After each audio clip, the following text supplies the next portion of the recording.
What's up, guys? Vic, Cambodian Holiday. Yeah, so I try to stay super positive. I mean, there's been a couple of rants about people buying every car of every casting. I don't give a crap if you buy 60 of them, just leave a few for the other guys, kind of thing. But otherwise, I still try to stay positive. Well, I've mentioned this once before that I watched a video with Matt Slycord. Matt's pretty cool. He doesn't make a ton of videos anymore. I wish he would, Matt. Hint, hint.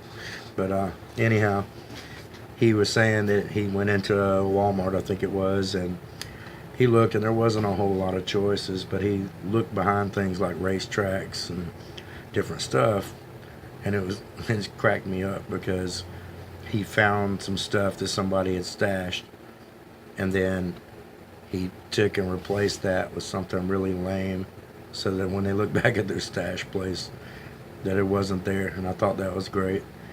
But I've been doing that a lot lately.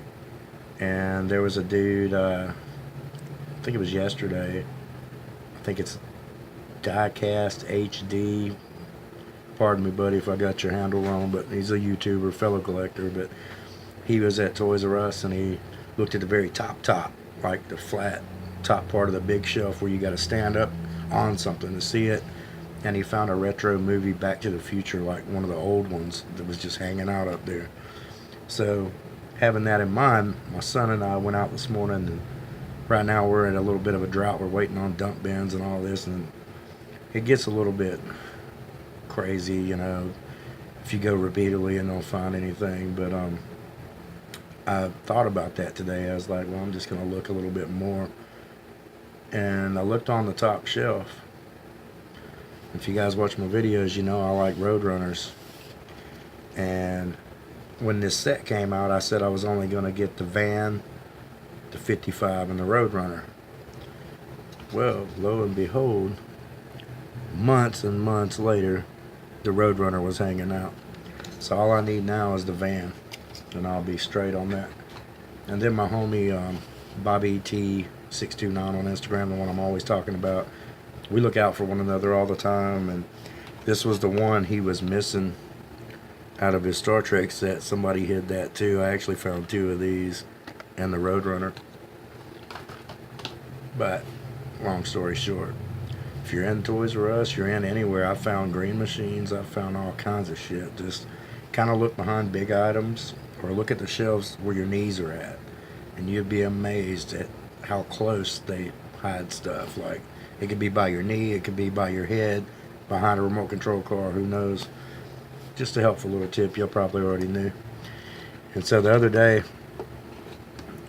me and Richie Boy 87, we're always talking about those 55s. Y'all probably tired of hearing about it, but I'd bought a couple more of these. Well, I took the hood off, and I'm not real big into flames to begin with. Very, very few flames do I like because they're so overdone, especially Hot Wheels. But what I did see was that if you put some smaller front wheels on this thing, for one, it makes it badass. And then I found a dual carb engine that's not glued into place yet that looks pretty sick on there and gives this car a whole new identity. It's gonna be pretty sick. Like I say, I can't decide yet whether to eliminate the flames or just do some detail stuff and see how it works first before I get everything permanent. And if you may have noticed, I've dropped that other one like 10 times already. It's probably a good thing these M2s come with hard cases and they're screwed in. That's fine. But yeah, so I buy an abundance of those just so that I can customize them. And I've got plans of making a Rusty one, a Pro Street one, a gas rattle one that I bit the idea off Richie Boy because we were talking about it through messages one day, and I noticed he had put I think it's a Roger Dodger motor. I don't think he's done with it yet, but it looked pretty sick. And so I said, well, I don't want to do the same thing with the Roger Dodger, so I'm going to find a different motor instead of gassing it out, it's got the square fender wells in the back. I'm going to lower it down and just go the opposite direction so I'm not biting off Richie. Even though yours is sick, bro, I might still bite you later on. But anyway, that's all I got right now, guys. My friend's supposed to be bringing me a goodie bag by today, and I'm giving him some goodies I picked up. So I'll let you guys know what he brought me. Peace.